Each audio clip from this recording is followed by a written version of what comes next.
forecast here for what we're looking at. Thank you for tuning in. I'm meteorologist Robb Ellis. Want to give you an update here on what you can expect through the overnight and into tomorrow for the weather that's moving through. Now, it does look a little bit like a winter wonderland out there. There's still some snow coming down for some of you, not for all. Here's the areas that we're watching right now. I'll broaden the view just so you can see most of the heaviest snow has moved on. There is this quick little batch of some snow showers that will come through, add a little bit of additional accumulation. The bulk of the accumulation is done. We're also starting to see a little bit of that rain snow line creep to the north as we expected. Most of this will be wrapping up and changing over to a little bit of likely drizzle or light rain through the overnight hours before very quickly we see some refreezing. Let's do a couple things. Let's talk about what we're seeing with traffic. Overall, things have improved because the snow rate has come down. When this first batch of really heavy snow came through around 6 p.m. this evening, the roadways were a bit of a mess. And the reason was the snow was coming down much more quickly than the snow melt. The treatment that's on the roads was able to melt it. So we had a lot of problems. There's still some slowdowns here and there, and that's good news. Traffic needs to go at a nice slow pace. There's a couple of the traffic cameras for you. Let's start here at 465 at West 56th Street. This is on the west side of town. You can still see snow is coming down. And I can verify that in Traders Point it is snowing and still coming down. About 2 inches of snow on the ground there, about an inch, inch and a half over by the airport. And we are seeing areas to the north with some much higher totals. Also looking at 465 at 70 westbound. This is also on the maybe closer to the airport on the southwest side of the city. The roadways are certainly wet. We did have a couple of accidents earlier and some major accidents when this snow first came on during the afternoon, but things have certainly improved now that the system is starting to wind its way down and move out of Indiana, although we still have a little bit of the back end of the system to deal with. Once we see this system move out of here, there's going to be a little bit of rain on the backside of this. We may even have a little bit of light snow once the system completes its journey across parts of Indiana. And then the cold is not going anywhere. The cold actually may really reinforce itself once we get into the late night hours, early morning hours of Sunday.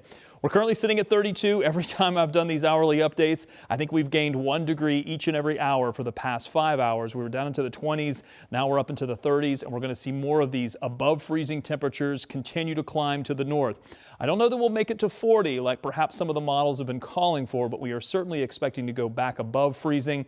The winds are pretty strong out of the south and southeast right now. That's helping to bring in some warmer air. It's also making it feel a little bit colder, but we don't see as many of these 17, 18 degree wind chills like we did earlier in the day.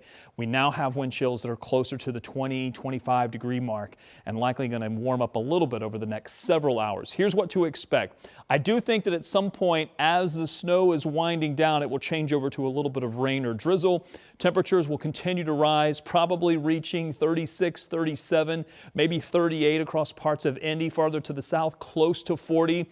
This may melt a little bit of the snow that's out there. Some of you got a lot of snow, especially north of Indy, but I don't know that your temperatures will get that warm north of Indy. Farther to the south, you didn't see as much snow, but I think your temperatures are going to be warm enough that will melt anything that's out there. The combination of that, what's going to happen is any leftover rain or snow or slush will certainly refreeze if there's no treatment on the road, because temperatures by sunrise, this is going to happen really quickly. By sunrise, temperatures will be down into the mid-20s and likely stay in the 20s through the entire day. Sunday is going to be a cold day.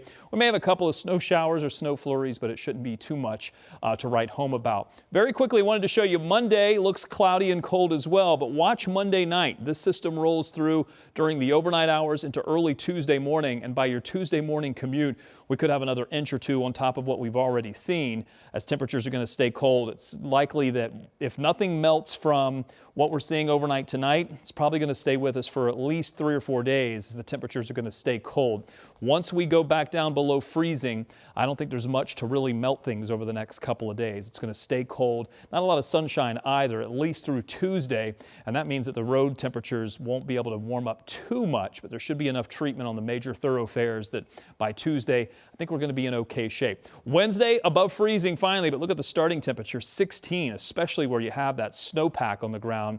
Areas north of Indy could get significantly colder than this because you do have 6 to 8 inches of snow that's already on the ground. And we have had some 8-inch reports in parts of West Lafayette. We've had 6 to 8 inches of snow, Kokomo up to, say, Marion, Fort Wayne. Those areas really have had a lot of snow move through. Another chance of some flurries on Thursday. Friday and Saturday, we're looking at temperatures into the mid-30s. Now, make sure you keep it tuned right here to WTHR Plus. Coming up at 11 o'clock, we will have our local newscast. You can also watch that on WTHR. We're going to give you an update of what we've seen so far throughout the day, some of the accidents that happened on some of the interstates, also the latest news headlines. We'll have that for you coming up at 11 o'clock right here on WTHR Plus and, of course, on WTHR after the football game. Be safe out there, and we'll see you at 11.